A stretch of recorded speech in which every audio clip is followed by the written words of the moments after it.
Kericuhan mewarnai eksekusi lahan seluas 1.500 meter persegi yang dijadikan tempat usaha di Lebak Bulus, Jakarta Selatan. Aksi saling dorong antara pihak tergugat dan penggugat sempat berlangsung lama. Kericuhan berhenti setelah pihak tergugat terjatuh pingsan dan akhirnya meninggal dunia.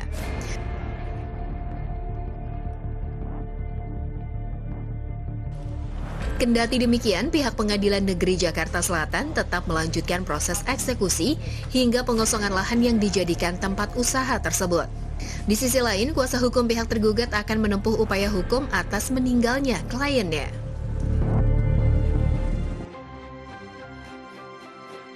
Assalamualaikum pemirsa, apa kabar Anda? Semoga sehat selalu ya. Sebelum kita mulai aktivitas hari ini, kita update dulu seputar informasi menarik. Agar pagi Anda lebih berisi bersama saya Doni Permana, inilah Cakrawala selengkapnya.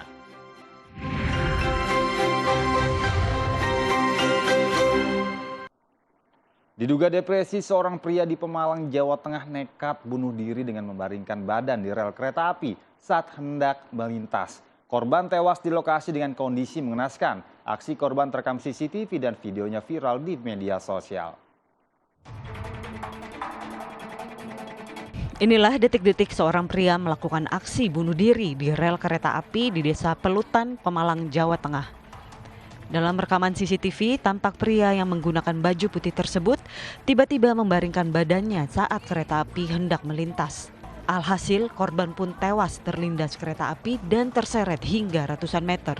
Korban diketahui bernama Muhammad Arif Sodikin, 30 tahun, warga Desa Semingkir, Kecamatan Randu Dongkal, Kabupaten Pemalang. Menurut keterangan warga sekitar, sebelum kejadian korban sempat mondar-mandir di sekitar TKP. Belum diketahui motif korban nekat mengakhiri hidupnya, namun korban sebelumnya diketahui menderita gangguan jiwa. Ke rel itu ada yang ditabrak gitu, laki-laki. Usia sekitar berapa gitu? Ya 40-an ke atas lah. 40-an ke atas ya. Waktu itu kondisi sini sepi apa ramai pas kejadian? Pas kejadian itu di TKP sana kan pas ada itu palang pintu. Ada palang pintu. Jadi saksi itu kebanyakan si pemotor atau pengendara. Oh, yang melintas ya? Yang melintas. Hingga Rabu petang, warga sekitar masih menyisir di sekitar TKP untuk mencari bagian tubuh korban yang hilang. Sementara jasad korban telah dibawa keluarga untuk dimakamkan.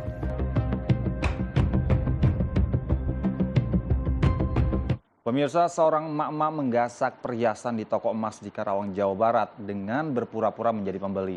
Pelaku berhasil membawa kabur seuntai gelang emas seberat 19 gram.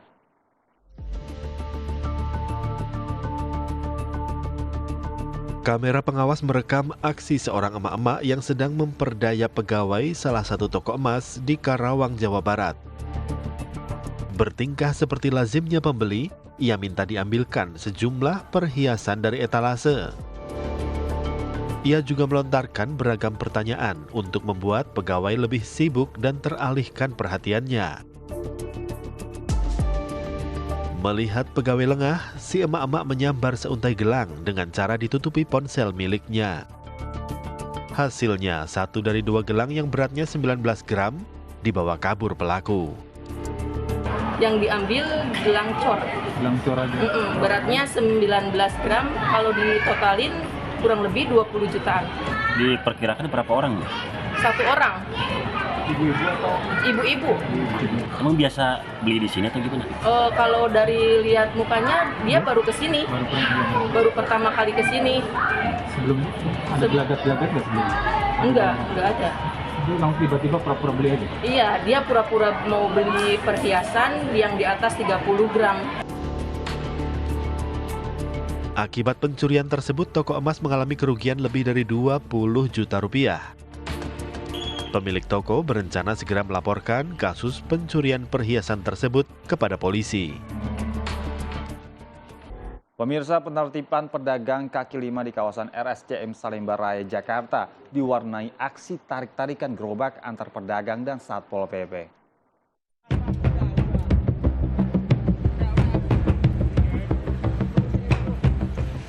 Para pedagang yang mengetahui ada razia penertiban pun panik dan melakukan perlawanan saat Satuan Polisi Pamong Praja hendak menyita gerobak dagangan.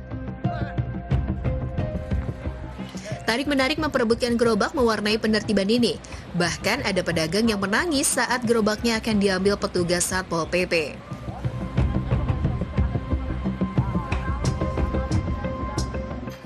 Sebagian pedagang kabur untuk menyelamatkan gerobak dagangannya di tengah keramaian lalu lintas. Razia PKL ini karena kawasan Salemba Raya sekitar RSCM merupakan kawasan unggulan yang steril dan bebas dari PKL. Pemirsa, kita beralih ke berita politik. Bakal calon gubernur dan wakil gubernur Jakarta Ridwan Kamil Suswono bersilaturahmi ke kediaman mantan gubernur DKI Jakarta Sutioso di Bekasi, Jawa Barat. Bakal calon gubernur dan wakil gubernur Jakarta Ridwan Kamil dan Suswono menyambangi kediaman mantan gubernur DKI Jakarta Sutioso atau Bang Yos di kawasan Jati Sampurna, Kota Bekasi, Jawa Barat. RK kemudian diajak Sutioso berkeliling ke dalam Museum Bang Yos yang berada di belakang kediamannya. Museum Bang Yos berisikan diorama, replika, patung, foto dan koleksi motor hingga mobil, serta beragam piagam penghargaan selama Sutioso berkarir di militer hingga menjadi gubernur DKI Jakarta. Usai melakukan pertemuan secara tertutup, Sutioso menyebut banyak berdiskusi dengan pasangan yang diusung oleh Kim Plus tersebut tentang beragam persoalan Jakarta.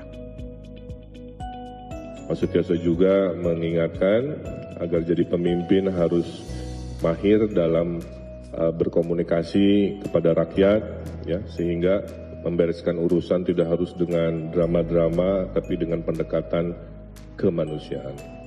Contohnya membereskan Keramat Tunggak misalkan menjadi Islamic Center tanpa banyak keributan, menunjukkan skill dalam negosiasi dalam masyarakat juga harus dimiliki gubernur-gubernur yang akan ada di pusat Indonesia ini, kira-kira begitu.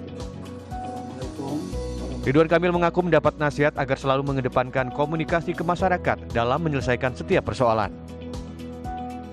Saya sebagai senior yang kebetulan pernah menjabat 10 tahun lamanya, 97 sampai 2007, tentu saja wajib ya menerima dan memberikan sedikit pengalaman mungkin berguna saat beliau juga terpilih nantinya. Saya memberikan beberapa informasi tentang Jakarta, hal penting yang harus diketahui, juga masalah-masalah klasik yang tidak terselesaikan atau belum terselesaikan sampai sekarang, katakan seperti banjir, seperti macet, masalah kependudukan. Saya bincang-bincang bersama tadi gitu. Kedatangan Ridwan Kamil dan Suswono ke kediaman Bang Yos dilakukan untuk silaturahmi menjelang pelaksanaan Pilkada Jakarta 27 November 2024 mendatang. Ya, sementara itu pemirsa, bakal calon wakil gubernur DKI Jakarta Rano Karno menerima kunjungan dari organisasi masyarakat Forum Komunikasi Anak Betawi atau Forkabi. Silaturahmi dilakukan dalam rangka penjajakan dukungan menjelang Pilkada Jakarta.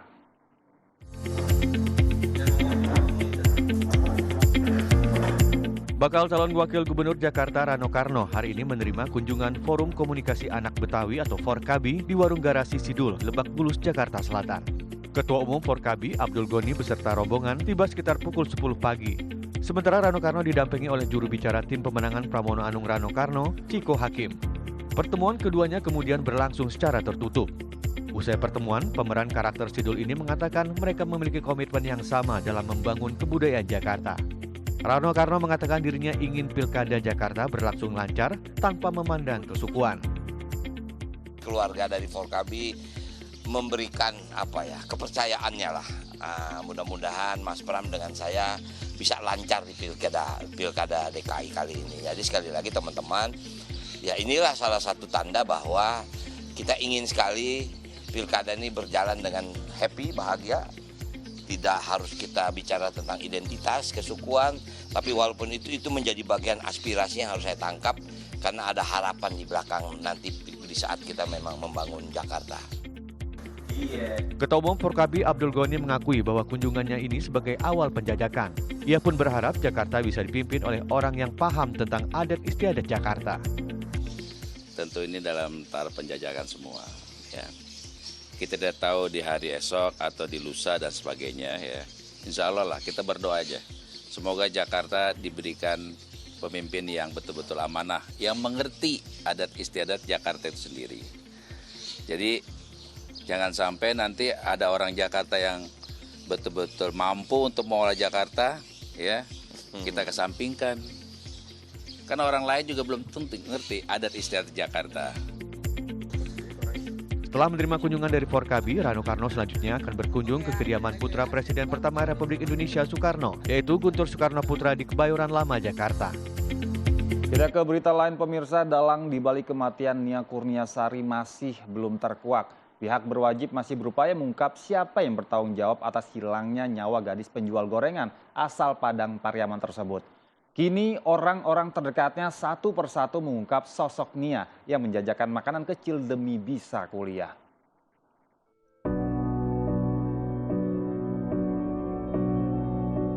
Ini adalah potongan-potongan video Nia Kurniasari bersama sahabatnya Yuka Aulia. Gadis berusia 18 tahun yang cantik ini sekarang telah tiada.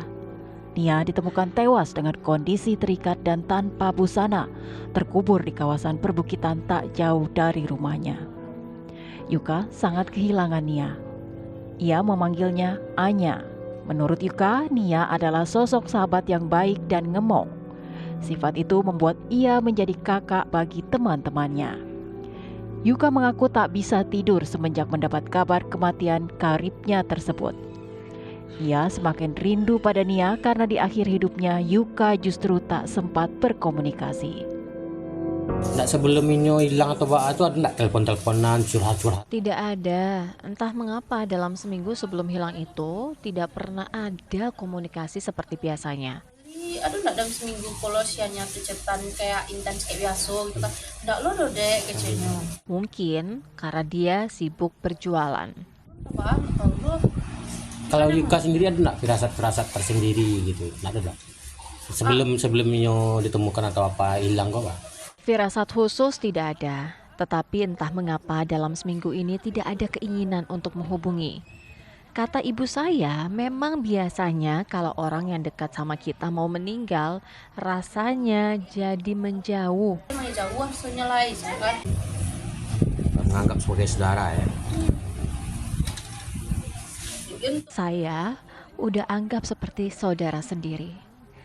Sekarang dia sudah tidak ada.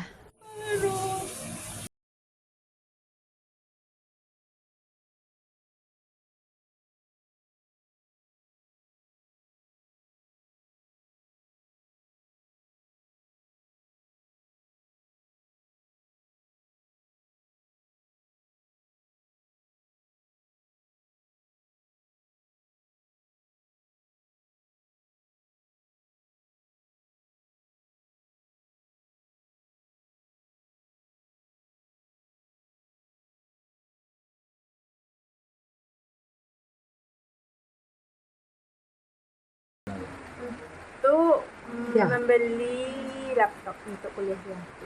Oh, berarti dia sudah kuliah. Sudah mau masuk. Oh. Di kampus mana dia kuliah? Baru mau rencana kuliah ya.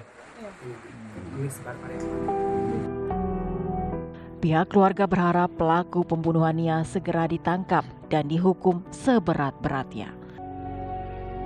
Terima kasih Anda masih setia menyaksikan Cakrawala bersama saya Doni Permana.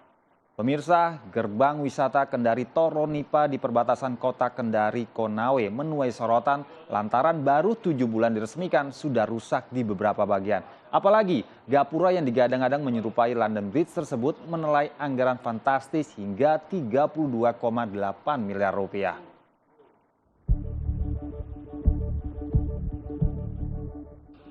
Sebuah rekaman video yang memperlihatkan kondisi gapura menuju kawasan wisata pantai Toronipa di Sulawesi Tenggara viral di media sosial.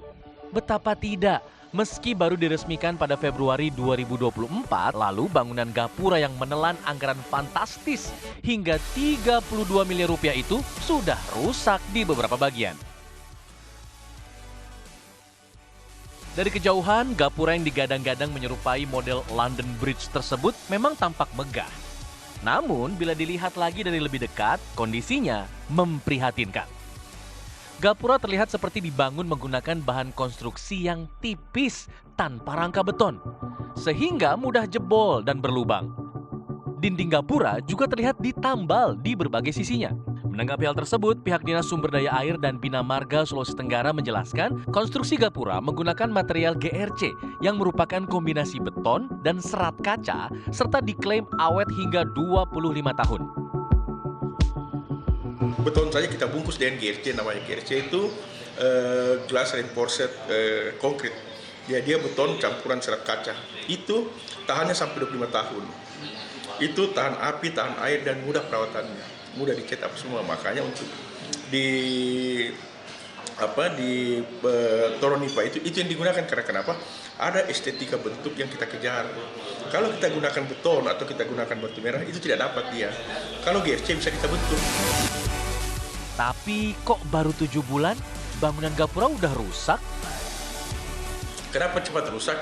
Mari kita lihat sama-sama. Hal ini sudah lama kami pelajari. Kami lihat sendiri ke lapangan bahwa rusaknya itu bukan rusak karena alami, bukan dirusaki. Boleh kita buktikan. Jadi waktu pertama kami masuk yang di dalam ruangan itu, di sana banyak ada batu-batu besar, ada apa semua, jadi kayak dilempari, kayak dipotong dengan sengaja. Kita tidak tahu apa maksudnya, apakah ini vandalisme atau apa. Tapi yang pasti seperti itu. Kenapa sampai selebar itu tidak ada isinya? Memang sengaja dikosongkan dalamnya karena fungsi dalam itu sebagai ruang maintenance. Jadi kalau ada rusak di atas, ada tangga naik, di situ mereka naik, perbaiki, lightingnya apa semua diperbaiki. Gapura yang berlokasi di Kelurahan Kendari Cadi ini merupakan bagian dari mega proyek Jalan Kendari Toronipa sepanjang 14,6 km yang menelan anggaran total hingga 1,1 triliun rupiah di bawah kepemimpinan Gubernur Ali Mazzi. Gerbang wisata yang berhadapan langsung dengan jembatan Teluk Kendari ini diharapkan bisa menjadi ikon untuk menarik wisatawan. Namun, bila melihat kondisi gapura senilai puluhan miliar itu, publik pun jadi bertanya, apakah besarnya anggaran sebanding dengan bahan yang digunakan? Pemirsa, penonton konser musik Bruno Mars yang di berbagai daerah mulai memadati Jakarta International Stadium. Banyaknya penonton membuat arus lalu lintas di sekitar JIS mengalami kemacetan. Sejak Rabu sore, ribuan warga terus memadati Stadion Jakarta International Stadium, Tanjung Priok, Jakarta Utara untuk menonton konser musik Bruno Mars. Warga yang datang dari Jakarta maupun dari luar Jakarta tampak antusias menanti penampilan penyanyi idola mereka. Bahkan beberapa dari mereka datang lebih awal. Tak sedikit dari mereka mengaku sangat ngefans dengan penyanyi solois Bruno Mars dan kali ini ingin melihat dari dekat. Aku sama teman-teman aku. Dari kapan ini kan? Kita dari pagi. Dari pagi? Iya, Dari jam 9. Karena kita mau nukar dulu tiket. Iya, jadi biar nggak ngantri kan. Biar nggak ngantri. Kan ini konsernya udah lama banget ya Bruno, udah nggak pernah datang ke Indonesia lagi gitu. Sekarang tuh kesempatan. Sementara itu, konser Bruno Mars juga dijadikan ajang lamaran bagi sejumlah penonton. Mereka seperti sudah merencanakan akan melamar sang kekasih saat Bruno menyanyikan Marry You. Uniknya, momen ini ada yang sengaja direkam dan ada yang tidak. Wah, pasti menyenangkan ya, dilamar sambil diiringi lagu dan penyanyi idolanya. Pemirsa, perhelatan PON ke-21 memberikan dampak positif bagi dunia pariwisata Aceh. Tak terkecuali Masjid Raya Baitur Rahman yang mampu menarik daya wisatawan, termasuk para atlet yang berlaga di ajang olahraga akbar nasional tersebut. Masjid Raya Baitur Rahman menjadi salah satu tempat favorit wisatawan yang ingin berwisata religi, tak terkecuali dari para kontingen PON ke-21. Masjid dengan luas lebih dari 16.000 meter persegi ini mampu menjadi daya tarik wisatawan. Tidak hanya yang ingin beribadah, melainkan sekedar berwisata. Seperti salah satu wisatawan kontingen asal Banten, Iman, yang pergi ke Masjid Raya bersama seluruh kontingen cabur anggarnya. Alhamdulillah, masjidnya besar, enak, nyaman lah, kayaknya adem, tenang di sini itu. Dia cerita banyak, katanya sejarahnya seperti apa, katanya sampai ketika ada tsunami dia airnya terbelah ya gitu. Kurang lebih yang baru tahu sih itu aja. Menurut Saifan, pengurus Masjid Raya Baitur Rahman, PON ke-21 di Aceh ini memberikan dampak bagi peningkatan jumlah jamaah yang hadir hingga 600 orang perharinya. Mereka yang datang kemari bervariasi dari kontingen, ada atletnya, juga ofisialnya, sampai ke PJ Gubernurnya, beserta Sekda mengunjungi Masjid Raya Baitur Rahman Aceh ini.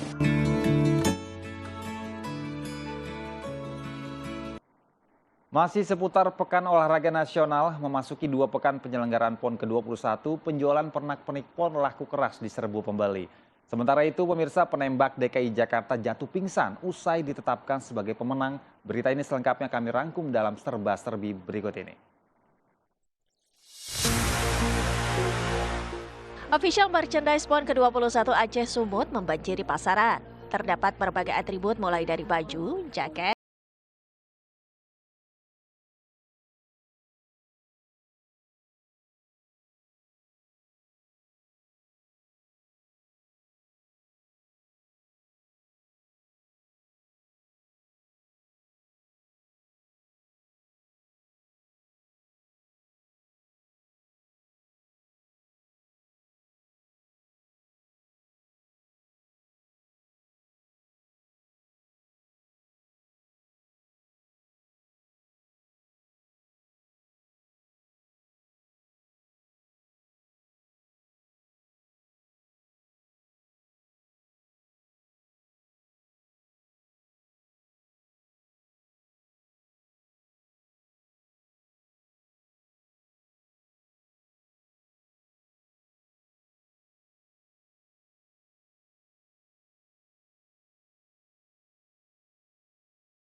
Jawa Timur pesta emas di cabang renang perairan terbuka.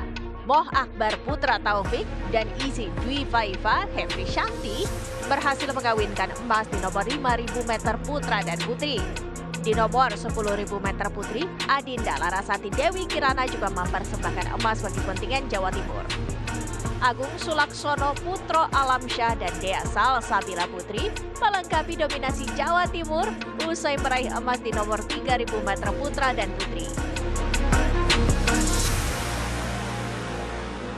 Pemirsa, mengalami sakit saat bertugas, seorang bidan desa terjauh di Kecamatan Tutar, Polewali Mandar, Sulawesi Barat terpaksa ditandu sejauh 23 km lantaran jalanan sulit dilalui kendaraan roda 4. Dan berita ini sekaligus menutup perjumpaan kita pagi ini. Saya Doni Permana pamit undur diri, tetap semangat dan wassalamualaikum.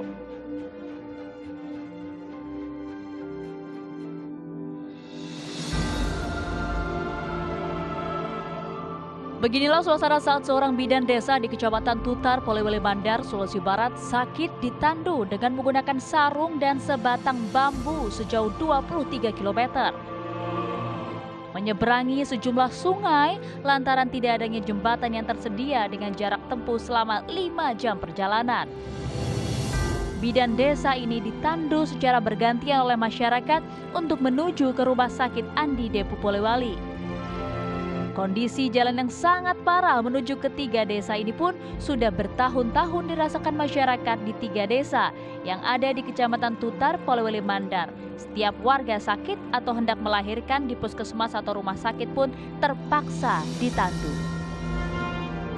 Warga itu inisiatif untuk menandu saya, Pak, karena dianggap lebih cepat sampai ke fasilitas daripada naik mobil hardtop. Mengingat jalanan itu sangat sulit, aksesnya juga sangat sulit, Pak. Kalau tidak salah, Pak, kurang lebih 23 kilo, Pak, dari desa Besuangen, dari desa Rate, di Besuangen sampai di Lombongan, Pak, di Jalan Poros, terjauh dari Kabupaten Polman. Kadang-kadang kita sampai kita, Pak, pasrah di jalan, karena itu jalanannya sangat rusak, Pak. Kita takut tidak bisa menyelamatkan pasien kayak perdarahan. Saat ini Bidan Safriadi telah menjalani perawatan di Rumah Sakit Andi Depo Polewali dengan kondisi kesehatan dan sudah mulai membaik.